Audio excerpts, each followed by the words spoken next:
Hello friends, good morning. এখন প্রায় প্রত্যেকটা দিনই সকালটা এমন বৃষ্টি দিয়ে শুরু হয়, কেমন মুষলধারে বৃষ্টিটা শুরু হয়েছে তেমনই হাওয়া দিচ্ছে। এবারের আষাঢ় মাসটা সেই পুরোনো দিনের মতো গেল। প্রায় প্রত্যেকটা দিনই বৃষ্টি। এখন যদিও নিম্নচাপের কারণে সবকালেই প্রায় বৃষ্টির দেখা পাই, তবে আগের বছর তো বৃষ্টি কেন হচ্ছে না তাই নিয়ে হাহাকার পড়ে গেছিল প্রকৃতিদেব। যদিও বা অনেক চিন্তা ভাবনা করে এবছর তা পূরণ করলো, তবে নাকি তাতেও সমস্যা। পরের বছর বোধহয় আবার ভেবেচিন্তে দেখবেন কি করা যায়। এখন প্রায় অলমোস্ট 11টা মতন বাজে। সকালে বৃষ্টির পর আর এক ফসলাও বৃষ্টির দেখা পাইনি। কিছু বেলপাতা নেওয়ার আছে, তাই মা পুজো দিয়ে এসে আগে রান্নাঘরে না ঢুকে বেলপাতাগুলো নিতে এসেছে। এত বৃষ্টিতেও আমাদের বাড়িতে জলটা ঠিক জমে না, তবে জল শুকানোর ব্যবস্থার জন্য রোদ তো উঠতে হবে। রোদও উঠছে না, চারিদিকটা স্যাঁতস্যাঁতে হয়ে আছে। আর এই অল্প অল্প জলগুলোর কারণে পুরো বাড়ি ময় একদম শ্যাওলা পড়ে পিছল হয়ে আছে। কি যে ভারী অসুবিধা হচ্ছে আমাদের চলাফেরা করতে। আমাদের পাঁচিলের ওই ইসের ওপর থেকে গাছগুলো কি সুন্দর হয়েছে দেখো, মনে হচ্ছে কেউ তৈরি করেছে। কোথায় যাচ্ছে? এই ডালা ধরে অনেকটা বেলপাতা নিয়ে এসছে, এবার আস্তে আস্তে বেছে নেবে। আসলে এখন কচি কচি পাতা বেরিয়েছে আর নিচের দিকে প্রায় গাছের ডালগুলোও নেমে গেছে, তাই জন্য পাড়তে সুবিধা। না হলে আমাদের বাড়িতে বেলপাতা পাড়তে যে কি ভারী অসুবিধা হয়, আমরা তো কেউ পাড়তে পারি না। আর গাছটা একটু ওপরের দিকে তোমাদের দেখিয়েছি, একদম পাঁচিলের উপরে উঠে তারপরেই পাড়তে হয়। এখন কোথায় যাচ্ছ মা? আম কাট পাড়তে? আম কাট তো সেদিন পারলে। আমের পল্লব আনতে মাঠ থেকে আনবো? হ্যাঁ, আনলেই হলো। জমবো? আরে এমনি যেতে পারবা, অসুবিধা নেই।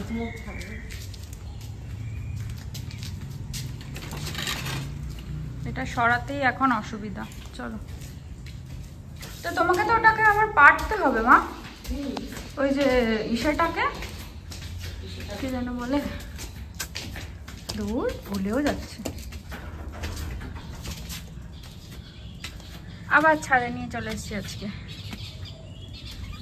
সকাল থেকে কি সুন্দর ওয়েদারটা করলো, রোদ রোদ। আর এখন ওয়েদারটার কি অবস্থা দেখো, একদম পাগল। আকাশ ভর্তি মেঘ, একদম মেঘে একদম ছেয়ে গেছে। ঠিক আছে, কি অবস্থা। মাঠে আমাদের প্রচুর গাছ আছে, আমের পল্লবের জন্য নিতে পারতো, কিন্তু ওই বৃষ্টির জন্য না মা মাঠে আর যেতে চাইছে না। কারণ এখনো তো ঠিকঠাকভাবে মাঠটা শোকায়নি, এটা একটা প্রবলেম। কারণ সকালেই আজকে বৃষ্টি হয়েছে, একবার না দুবার। এবার এখান থেকে এখন আমের পল্লব খুঁজবে। এই দেখো এইটাতে খুব ভালো আছে, এই দেখো। ও না, পাতাটা ভালো না। এইটা মা, এই দেখো এটাতে নিতে পারতো, এটা ভালো। পাবা নাকি হাত হাত উপরে?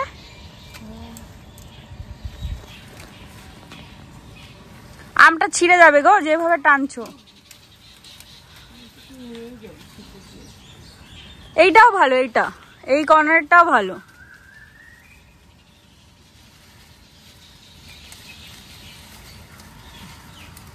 এত শক্ত ডাটি হয়, ভাঙা যায় নাকি? আম সমেত যেটা তুমি করতে গেলা আলটিমেটলি সেটাই হলো না, আমগুলোই ছিঁড়ে গেল। দেখো, আরে এটাও ভালো। এই যে এই মাত্র দেখালাম, এই দেখো, এই দেখো, এটা এটা এটা এটা না, ওই যে ওপরে ওই যে ছোট্ট পুচকি একটা আম ঝুলছে দেখো, এই যে হ্যাঁ হ্যাঁ হ্যাঁ। আরে আমার পল্লবটা ভালো। আর এই যে এইটা নাও, এটা নাও, এই যে এই উপরেরটা।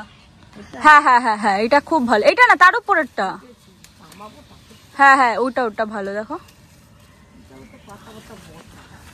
আরে এই উপরেরটা, তার উপরটা, এই যে এটা বড় বড় পাতা। হ্যাঁ, তাতে বাবা কত প্রবলেম। একটাতে বড়, একটাতে ছোট, একটাতে এই, একটাতে ওই। পুরো কি পারতে গেল আর কি পেরে নিয়ে চলে আসলো।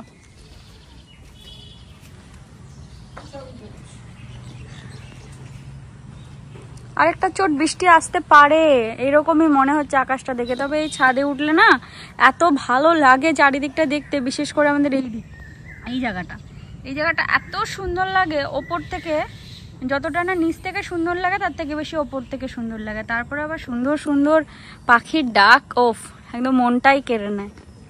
এই ওয়েদারটা আমার ভালো লাগে, কিন্তু গরমও লাগছে। সকালে যেহেতু খুব রোদ উঠেছিল, সেই জন্য গরমও লাগছে। সেই রকম ব্যাপারটা নেই, আর ওইদিকে দেখো, ওই দেখো একটা গাছে কদম ফুল গাছ, এটা তো আমাদের তো দেখায়নি, কত কদম ফুল হয়ে বসে আছে, ভোরে কদম ফুল হয়েছে। ওই যে বলি না, কি গাছ পাবেন আমাদের বাড়িতে, যত রকম গাছ আছে মনে হয় সব রকম গাছ আমাদের বাড়িতে প্রেজেন্ট। কি সুন্দর পাখির আওয়াজটা হচ্ছে, ভাল লাগছে না? আর ওই মা দেখো নিচে চলেও গেল দৌড়ে দৌড়ে, আমি এখনো যেতে পারলাম না। চলো, দেখো এখানে নারকেলের ছোবা টোবা কেটে রেখে দিয়েছে, অনেক কিছু আছে ওখানে। এখন এটা টানতে গেলে বা ওগুলো দেখাতে গেলে কি যে বেরোবে তার ঠিক নেই। এটা তোমাদের দেখায়নি, দেখো পুরোনো একটা জিনিস চোখের মধ্যে পড়লো, এটা হচ্ছে এই যে এটা আমার বাবা একসময় বাজাতো, যে আগে হতো না যে 3-4 রকমের জিনিসপত্র, 3টে ড্রাম টাইপসের, আমার বাবা নাকি খুব সুন্দর ড্রাম বাজাতে পারতো।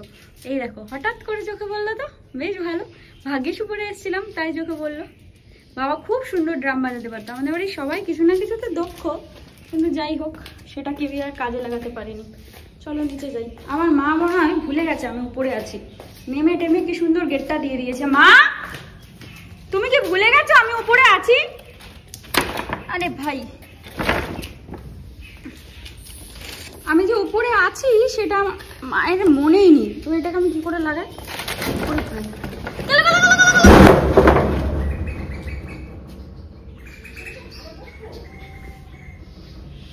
বিপত্তি ঘটছিল এক্ষুনি, আর আমি কি করব? মা এটাকে দেখো কেমন করে, আমি উপরে এটাকে আটকে রেখে চলে গেছে, ভাবো তুমি। হ্যাঁ, এটা যদি আমি এখন কাছে থাকতাম কি বিপদটা ঘটতো বলো তো, এটা দিয়ে এক্ষুনি যেতাম একদম। কত মোটা কাঠের ফ্রেমটা দাঁড়াম করে পড়ে গেল। আর এটাকে লাগাতে পারছি আমি, এটাকে লাগানো সম্ভব আমার জন্য। তুই কোথায় উঠতে চাইছিস? কোথায়? কোনগুলো?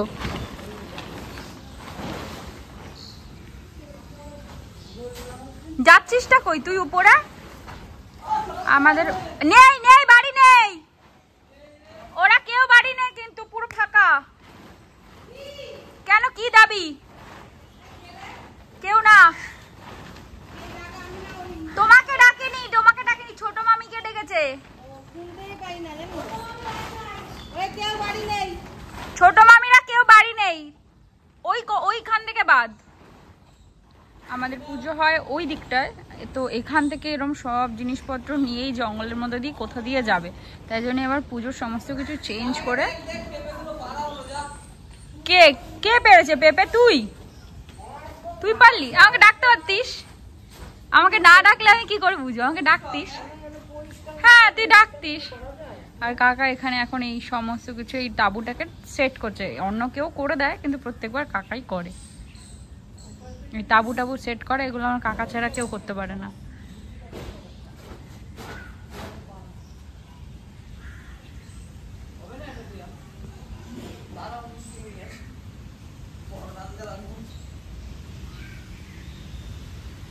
পড়লে না রে, যে কটা হাড় বেঁচে আছে সে কটা থাকবে না, বুঝলি তো? আছে তো ওই কটা, একটা থাকবে না রে পড়লে।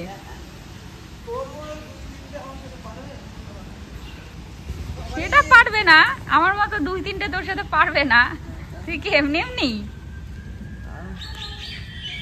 এই জায়গাটা এখন পুরো ফুল সেট আপ চলছে।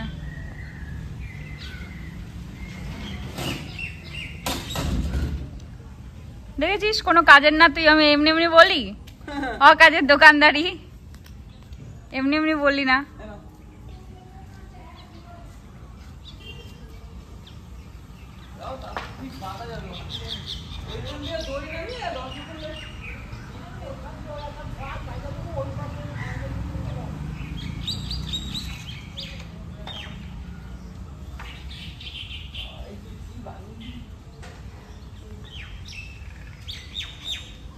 তাঁবু সেট করা হচ্ছে এখন। কোথায় রে তুই ডাকছিস? ওই দেখো ওখান থেকে বসে ডেকে চলেছে।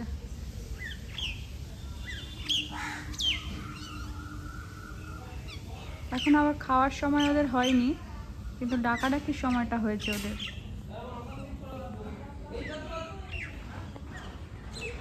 আজকে তোড়জোড় চলবে পুজোর সারাদিন। ওই যে মা ওখানে সমস্ত কিছু রেডি তো করে রেখেছে, দেখালাম আনতে গেছিলো।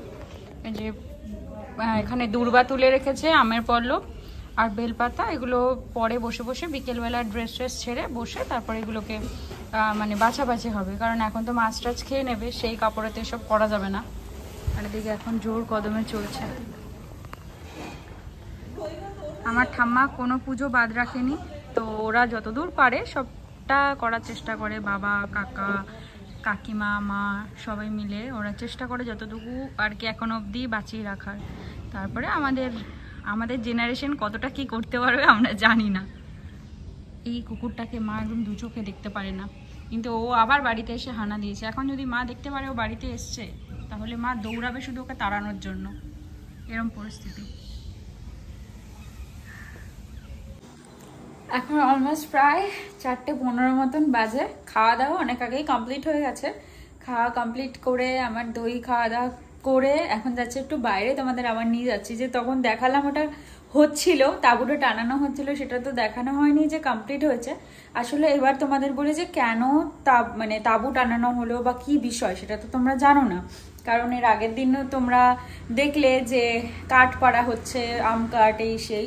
কারণ কালকে আমাদের বাড়ি শীতলা পুজো হয়, যজ্ঞ করে আমাদের বাড়ি পুজো হয় শীতলা পুজোটা। আমাদের বাড়ি শীতলা পুজোটা হয় হচ্ছে আষাঢ় মাসে, মানে ওই বলে না শীতল পান্তা, সেম জিনিসটা কালকে আমাদের বাড়ি হবে। আজকে রাতে আমাদের বাড়ি রান্না হবে ভাত, আরও কিছু একটা ভাজা কিছু এরকম থাকে। কালকে যতক্ষণ না পুজো হবে ততক্ষণ পর্যন্ত মানে আগুন জ্বলবে না। পুজোটা কমপ্লিট হবে তারপরে আগুন জ্বলবে, যেটা আর কি নিয়ম হয় সেটাই। তো চলো তোমাদের একটু ঘুরিয়ে নিয়ে আসি। এই যে বাইরে আসলাম, খাওয়া দাওয়া সব কমপ্লিট। কালকেও যদি এরকম ওয়েদার থাকে তো ভালো, কিন্তু মনে তো হচ্ছে না এমন ওয়েদার থাকবে। কালকে বৃষ্টি হবে, এটা একদম কনফার্ম। এই যে তাঁবু টানানো হয়ে গেছে, বৃষ্টির ছাড়টা মোটামুটি আসবে না। আর ওই যে গাছ লাগানো হয়েছে, দেখো এই গাছটা আমার ঠাম্মার সময় থেকেই প্রতিষ্ঠা করা। তো টবে থাকে, জল টল দেওয়া হয় এখনো পর্যন্ত, ওই ঠিক আছে। এবার যখন নষ্ট হয়ে যায় তখন ডালা, মেন যে জায়গায় আর কি পুজো হয় ওই দিক থেকে ডালা ভেঙে নিয়ে এসে এখানে এরকম টবে পুঁতে, টবে এই জায়গাটা মানে গাছটাকে প্রতিষ্ঠা করা হয় ঠিকঠাকভাবে। এই হচ্ছে এই অবস্থা। আর মা এখানে বসেছে, দেখো কি করতে। এই দূর্বা, তারপরে এগুলো সব বেছে টেছে আজকেই রাখতে হবে, না এগুলো ছিঁড়ে নিয়ে এসেছিল, সব নষ্ট হয়ে যাবে। এ কটা বাঁচলেই হয়ে যায় মা? এই তো ঘাস নিয়ে এসছো, সব দূর্বা নেই তো, ছোট মার মতো হয়ে গেল। আধা তো ঘাস নিয়ে এসছো। ছোট মা যেমন বোনকে জন্মদিনে ঘাস দিয়ে আশীর্বাদ করেছে, তোমার সেম কেস হয়ে গেল তো পুরো। মোটেও হ্যাঁ সেম হয়ে গেল, সেম।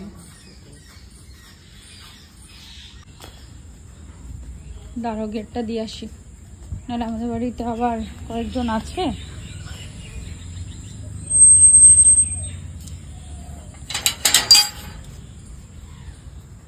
আর আমার মা নাকি জানেই না যে আমি উপরে রয়ে গেছি। আমার মা নিচে চলে এসেছে। পরে যখন মাকে বলছি, মা বলছে আমি তো জানি, তুই আমার পেছনেই চলে এসেছিস। ভাবো,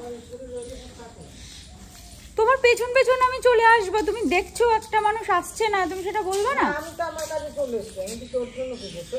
না বসে নেই, কিন্তু তোমার পেছনে কেউ আসছে না, সেটা তুমি বুঝতে পারলে না? কি করে বুঝবো মানে?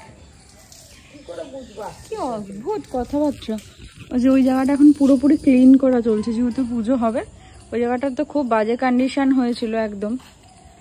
তার কারণ ওই ছোটো মার এখানটা পুরোপুরি ওই প্লাস্টার টাস্টার করা হয়েছে, সমস্ত কিছু এর মধ্যে পড়েছে, একদম ডিরেক্ট কানেক্ট ওটার সাথে এটা, তাই জন্য। তো আজকে পুরো জায়গাটা একদম প্লাস্টার, যেগুলো উপরে ছিল সেগুলো সব চটিয়ে কি করে,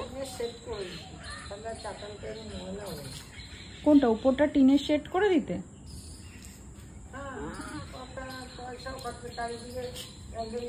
না টিনের শেড করলে হয় নাকি? পাগলের মতো কথা বলছো। আরে টিনের শেড করলে আমাদের উৎসবের সময় প্রবলেম হবে না? প্যান্ডেল করতে পারবে না তো? কি করে পারবে? কোন দিক দিয়ে চালা দেবে? হ্যাঁ তো টিনের শেড তুমি বুঝতে পারছো না? এটা যদি আমি টিনের শেড করি তাহলে এটা তো বেশি হাইট হবে না? কেন হাইট হবে না? কি করে হাইট করে করব? কেন নিচু করে করবে না? জিজ্ঞেস করো শুভ দাদাকে, এটা প্রবলেম হবে। কোনো কিছু প্রবলেম হবে না। কেন প্রবলেম হবে বলো তো? কারণ এই দেখো এই শেডটা তো আমাদের যে প্যান্ডেল হয়, আমাদের প্যান্ডেল তো ওইখানকার এর থেকে উঁচু হয়, কোথাটা? ওইখানকার প্যান্ডেল। আরে বোকা, এটাকে টিনের। কোনটা উঁচু হবে গো? হ্যাঁ এটা উঁচু, এটাকে টিনের সেট করে। তাহলে প্যান্ডেল, কারণ আমাদের এই প্যান্ডেলটা তো অনেকটা উঁচু হয় না, সেই লেভেলেই তো করবে না। অনেক উঁচু হয়ে যাবে প্যান্ডেল। আর না হলে প্যান্ডেল উঁচু হওয়ার থেকে বড় কথা আমাদের টিনের শেডটাকে উঁচু করতে হবে অনেক, কারণ টিনের শেডের নিচ থেকে প্যান্ডেলটাকে করতে হবে, তাহলে সেরকম ব্যবস্থা করতে হবে। হ্যাঁ মানে টিনের শেডটাকে অনেক উঁচু করে দিতে হবে, টিনের শেডটা উঁচু করে দিলে একমাত্র সুবিধা। পয়সা খরচ করে চাতালটা পুরো নষ্ট হয়ে যাচ্ছে। চাতালটা পুরো নষ্ট। আর সব থেকে বড় কথা, বৃষ্টির জলে জলে না একদম শ্যাতলা পড়ে যাচ্ছে। আমাদের তো যে কোনো বাড়িতে অনুষ্ঠানটা মেনলি ওইখানটাতেই হয়, আর এইটা অনেকটা উঁচু করতে হবে টিনের শেডটা। তাহলে টিনের শেড যেমন হবে তার নিচ থেকে প্যান্ডেল করতে হবে, তাহলে একমাত্র ঠিক হবে। করে নিলে ভালোই হবে। পুরো এই কদিনই বৃষ্টিতে আমাদের বাড়িটাকে একদম ম্যাচাকার করে দিয়েছে, একদম বাজে রকম করে ম্যাচাকার করে দিয়েছে দেখো। হ্যাঁ সেটাই তো, একটু কমে একটু হয়, একটু কমে একটু হয়। দাঁড়া, ওখানে একটা কাঠবিড়ালিকে দেখতে পেলাম, ওই দেখো ও গাছ থেকে থেকে কত রকম যে কিছু এখানে দেখা যায়। কি এ বাবা, আমগুলো কেমন কালো কালো হয়ে গেছে দেখেছো বৃষ্টির জলে জলে। তোমার বাথরুম থেকে ডিরেক্ট হাত পাও তুমি। তোমার মেয়ে আমার ভালো হয়েছে, যখন ইচ্ছা করবে ডাল খেতে টুক করে যাবে, আম পারবে। তাই আমার তো টক ডাল খেতে খুব ভালো লাগে, আমাদের হেভি ভালো লাগে টক ডাল খেতে। আমাদের বাড়ি ঘরের কি অবস্থা হয়ে রয়েছে দেখো, এই কদিনের বৃষ্টিতে পুরো সিমেন্টের কালার চেঞ্জ হয়ে গেছে, একদম শ্যাওলা পড়ে। দেখো আম আম আম ছুঁড়ে মেরেছে। আর হ্যাঁ এখন প্রায় অলমোস্ট সন্ধ্যে 7টা মতন বাজে। বাইরে থেকে এসে বিকেলবেলা একটু ঘুমিয়ে পড়েছিলাম। ঘুম থেকে উঠে দেখি আবার জেকে সেই কালকের মতনই। দুদিন ধরে আমাদের এখানে রোড লাইটটা একদম দিচ্ছে না, আর চারিদিকটা কেরম ঘুটঘুটে অন্ধকার হয়ে রয়েছে। কি আর করা যাবে, যাই হোক চলো আজকে তবে এখান থেকে ভিডিওটা শেষ করি। কালকে আবার একটা নতুন ভিডিওতে তোমাদের সাথে দেখা হবে। ততক্ষণ তোমরা ভালো থেকো, সুস্থ থেকো, সাবধানে থেকো। আর পুরো ভিডিও ভালো লাগলে একটা লাইক করে দিও, কমেন্ট করে জানিও কেমন লাগলো। আজকের মতো টাটা।